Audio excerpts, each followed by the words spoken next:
But there are lots of great personalities over the years with the Chicago Bears, and a great place to really get a visual look at all of them. This was put together by the Chicago Tribune Sports Department. It's called Chicago Bears, a decade-by-decade history. And if you're looking for a way to celebrate the holidays Chicago Bears style, it might be the perfect way to do it.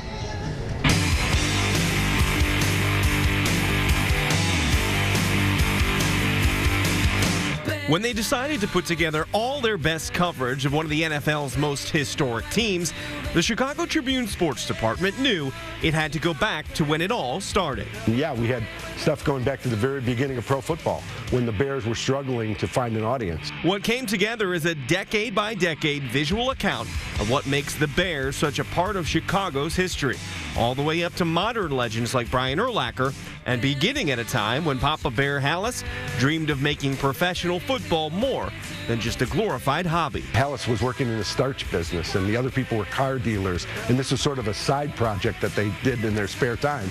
And finally, when Hallis got permission from his boss, like, hey, go start this thing, make a business out of it, he took that leap and did it, and he never really looked back. Included in each decade are two player profiles, something that forced some difficult decisions when it came to write the chapter on the 1980s with all those legendary Bears. Who do you leave off? If you're going to look at the 85 Bears, you have to mention Dan Hampton, I thought, right? And you have to mention Mike Singletary and Richard Dent and Walter Payton.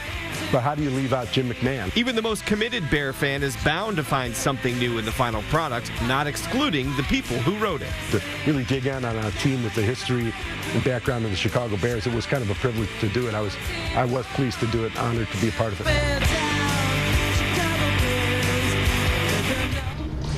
All right, Hamp and Lou, don't shoot the messenger here, but they list the best players, in their opinion, at every position in Chicago Bears history.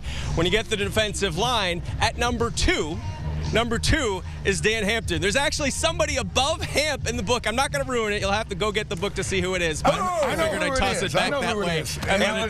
No, it's Doug Atkins. Doug Atkins was larger than life on and off the field. He was unbelievable. All right, Chicago Bears, a decade-by-decade history is available everywhere in fine books, everywhere that fine books are sold, and on the Chicago Tribune website as well.